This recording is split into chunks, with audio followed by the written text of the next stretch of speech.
Well, good day, viewers. Today we have a beautiful Gladiator here. 2020, I think he said. And it has a problem with the heater controls. We're going to go inside the cabin. I'm going to let the owner explain what's going on here. Okay, so Troy, tell us what's been going on with the vehicle ever since you got it. Very intermittently, when I start the vehicle, the HVAC system will default to defrost mode. We'll get a light on here, we'll get a light on here, and it will blow hot air from the defrost. The fan control does nothing. Trying to change the temperature does nothing. Nothing on any of these buttons whatsoever I have control over. It only happens, like I said, very intermittently. Once every 10 starts, once every 6 starts, and I don't know what's going on. So what do you do to restore it, or it just comes back alive by itself? Correct. After about a minute and a half, it goes to whatever these are now set at. It's almost like, oh, there it is, and then it goes to whatever settings is on. And it's not an auto setting at all. It's all manual. There's no auto temperature sets or anything. Okay, and is there any other issues that you have that are electrically related or indirectly related, possibly? You mentioned something about the heated mirror on the driver's when mirror doesn't heat. That's correct. The passenger side heater defrost will work, but the driver's does not. And intermittently as well, the controls for the mirrors, moving them in or out, will not work sometimes intermittently either. It kind of sounds like it might have a network issue occasionally, network glitch or something. I checked for TSBs and I couldn't find any, but mainly related to the heater controls. So we're going to start with a network scan of all the controllers and see if we've got any history DTCs, or I'm sure we won't have any current ones. Go ahead and start it now. Yeah. So none of these are lit up, just the indicator lights light up when it acts up. Is that correct? Yeah, sometimes it takes 5 or 10 seconds and then they'll come on, but I'll know right away because I'll feel hot air come out of here, but it doesn't look like this time it's happening. Okay, well, let's throw the scanner on it and do a network code scan of all the controllers and see if we have any kind of communication fault codes. So this is a new vehicle record. I haven't scanned this before. It should auto ID and pull the mileage. 33,840. So let's do a network code scan of all the fitted systems. Oh, yes, I'm going to have to use the secure gateway.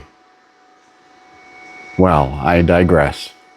So we're going to try this with the ThinkTool Pro because my Snap-on scanner is not up to date. I should be able to use the secure gateway because I do have an account with Fiat Chrysler. Forgot about this being a newer Chrysler product.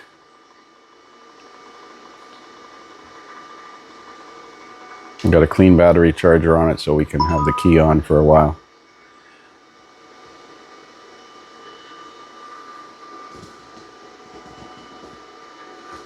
Let's see if it mentions anything about the secure gateway and logging in.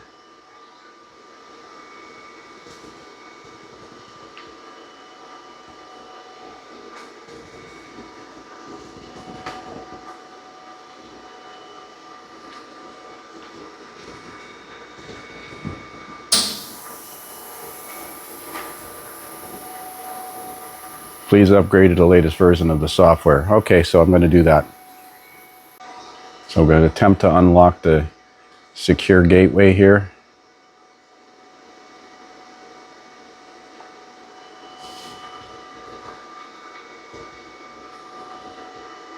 Now with the other scan tool not being authenticated on the secure gateway because its software is expired, I can't scan it. I can read codes, but that's about it.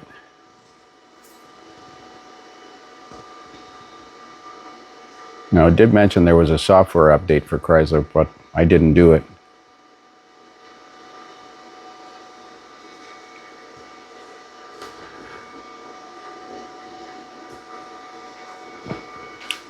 I've neglected to update do a smart scan, my Snap-on scanner because they haven't got a topology map and, well, No codes in the PCM, TCM.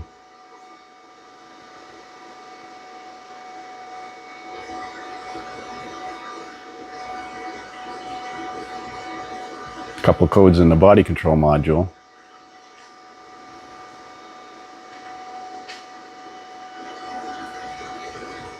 RFH, remote frequency. Curious as whether or not there's going to be codes in the HVAC.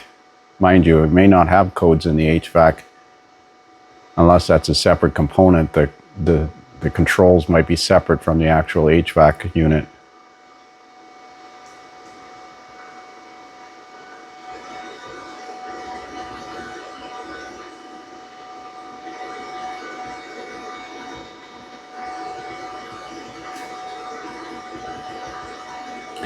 So let's look at the report.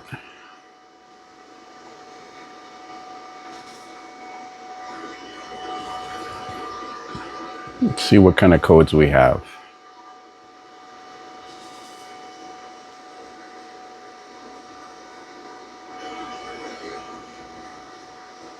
Front fog light, left and right. Short to battery open, minor detail.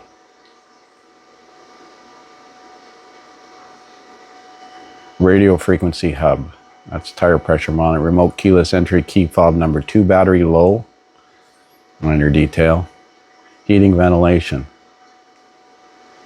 Lost communication with integrated center stack. I think that's what they call that unit that you actually control the heater controls. So that is of concern, that U11B8. Let me write that down.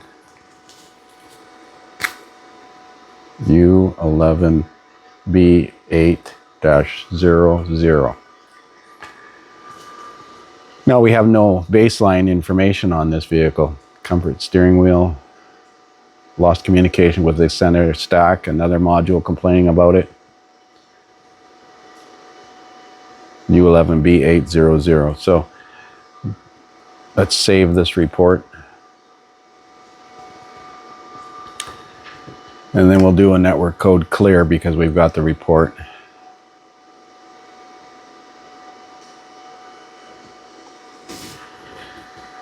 Realistically, we need to see if that code is, why didn't it clear DTCs? It's not running. Got the clean battery charger on it. Are you still, yes. It's clearing them. Maybe I pressed it twice.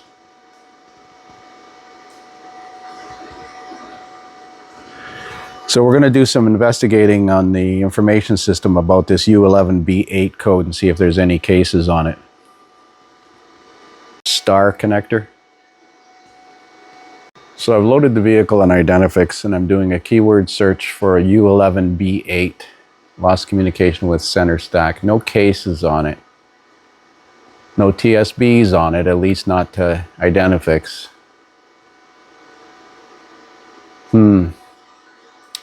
Lost communication with integrated center stack. Diagnosis and testing. Well, I'm sure it's going to be an intermittent problem, so it's going to be inconclusive. It's going to tell you that if the code doesn't generate again.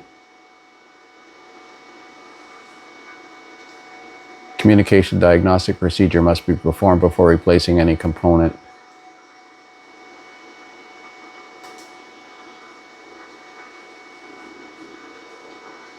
This is not going to help us.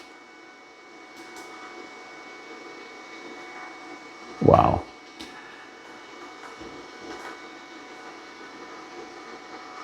I'm going to look around. So because the problem is not present now, it says the repair is fixed. So there's no point trying to use diagnostic flowcharts if you can't repeatedly recreate the same fault code. So looking at this integrated center stack, it's on the interior high-speed CAN, and it connects to the star connector, and that's on the left side of the dash area. I've got to find that. I think what we're going to do is cycle the plugs at these star connectors here and put some Stabilitin 22A on the terminals And basically that's all we're going to do because we're chasing a ghost. It could be an intermittent failure of this integrated center stack, but it could also be these pins on these star connectors here.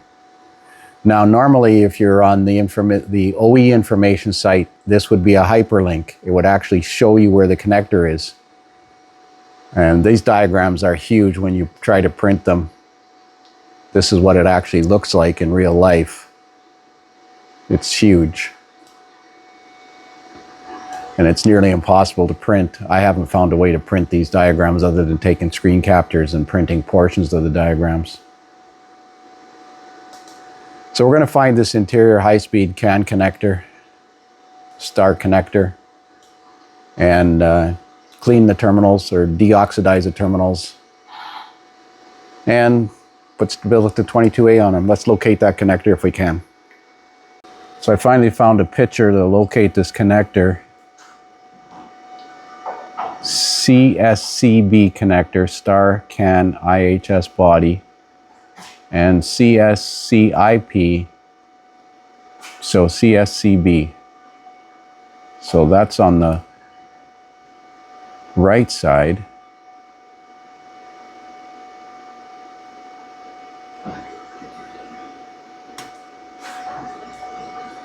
CSCB, way back there. Really? That's behind the back seat. I got to make sure we're on the right connector again. So on the Mitchell information, it gives the identification of this as the left C pillar, and I assumed it would be A pillar, which is driver's side front. C pillar is behind the back door. And yet on this information here, where am I? There it is there. CSCB is way back here behind the back seat. So this is the A pillar located right here. B pillar would be the second door and the C pillar is here. So it's back there. Isn't that special? So behind the back seat, I'm thinking, oh my God. But then I see this little cover here. And they pop it off, and lo and behold, there it is there. That is the star connector. Imagine that they made it that accessible. But there's only one plug-in in there. That doesn't make sense.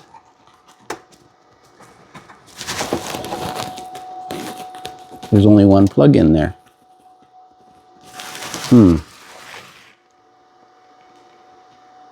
That certainly looks like that's a star connector for sure, because I recognize the terminals. But there's only the one plug in there, and there's no other wires coming up to this. Doesn't make sense.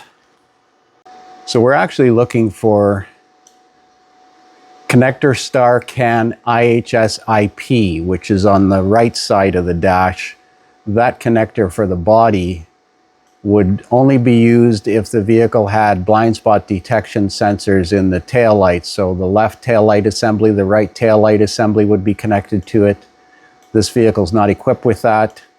And the central vision processing, probably backup cameras or something like that, which I don't believe this has. So that's why there's only the one connector going to this, because it comes from the interior. But it's a good place to test the CAN bus for activity, and it's nice to know that that connector exists. So we need to find out where this connector star CAN IHS IP is now. So this is the connector here, CSCIP, and it's hard to tell where that is. Let's blow it up a bit.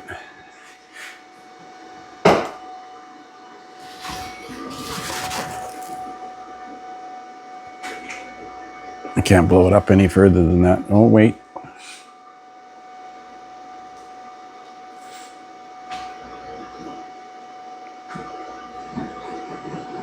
So it's behind the glove box by the looks of it. Well, we'll have a look in there. So behind the glove box, if you unclip this link here and pop the glove box out, this is the interior high-speed CAN IP connector, and this one's going to be the other network. interior, or not in, just CAN high speed. And I believe it was connector 5, 1, 2, 3, 4, 5, which is this one here, which was orange and white. But they can be plugged into any location. So we're going to take this apart and clean it. This should just actually unclip from here, slide off to one direction or the other. Actually, there's a little bracket here. Well, we're going to spray some deoxit spray in there and put some Stability 22A on all of the terminals. Well, my buddy found another problem here. Notice that little pin in the top right-hand corner of this connector for the driver's door harness. I understand when guys take the doors off these things, they have a tendency to, well, they obviously have to disconnect this connector, remove the door, and when they plug it back in again, it has a tendency to push the pin off to one side. You can see it there, it's bent. So we're going to try and carefully straighten that out. And he's promised me he's going to avoid taking the doors off. So if you unbolt this bracket and pop a couple little push pins out, you can pull this clip out. This does just slide off towards the right, but there's a release tab you have to depress from underneath, which is impossible to get to. So I've depinned or disconnected each one of these connectors and used deoxit spray on the terminals. I didn't spray inside this because there is a printed circuit in there and I didn't want to potentially contaminate it. And then I put Stabilitin 22A on the terminals, and we're going to do a network code clear and see if the problem continues. It could very well be that center stack assembly, but we're just chasing a ghost at this point. So we're going to do a network scan again and see if we generated any codes by having those star connectors unplugged. Had the key off, but that doesn't necessarily terminate network communication. Doesn't look like we have any. We're also going to try and experiment and disconnect that one connector from the star connector that goes to the center stack to see how it behaves, if it acts the same way or if it lights up and doesn't respond. We've got no communication codes, got no codes, everything's clean, green.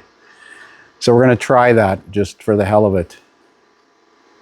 So we disconnected that connector 5, which is the orange and white wire going to the center stack, and started it. And it defaults to defrost and mid fan speed, but the indicator lights on the knobs don't light up in the same manner as they did when it acts up. So I'm not convinced it's a network problem now. We should have some fault codes for loss of communication. The vehicle is running. The climate control panel doesn't respond with that connector unplugged.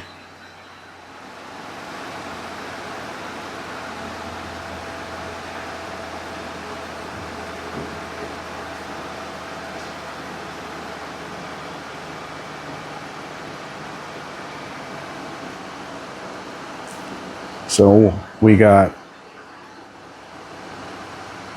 lost communication with center stack, and this one here, lost communication with integrated center stack. U11B8, is that the same code? Yes, U11B8. And this one was U11B8 also. So we can simulate the situation by disabling the network connection to that interior high-speed CAN connector.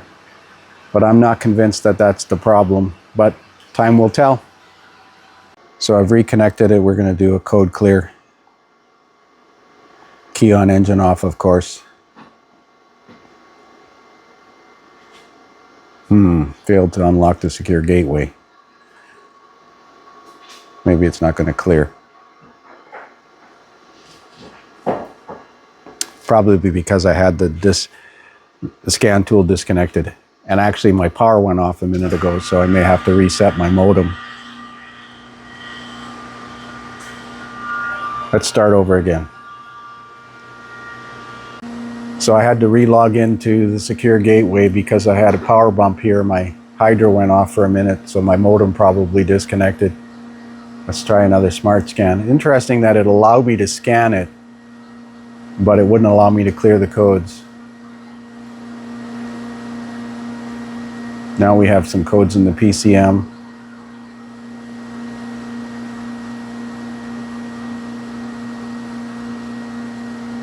Be curious to what this... It's too bad this topology map didn't truly reflect what the vehicle was built with. I mean, it's better than a list of modules, but it certainly could be better. Should have the codes in this. Okay, we got comfort seat. Let's see what's in the PCM. Stop, start, disable, switch, circuit open. Stop, start, disable, switch, circuit open. That's a new code. Well, let's clear them.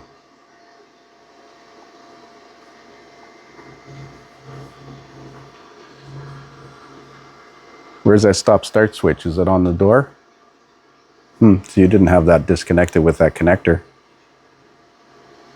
My buddy fixed that bent pin, and that may restore the proper operation of the heated mirrors. We'll see.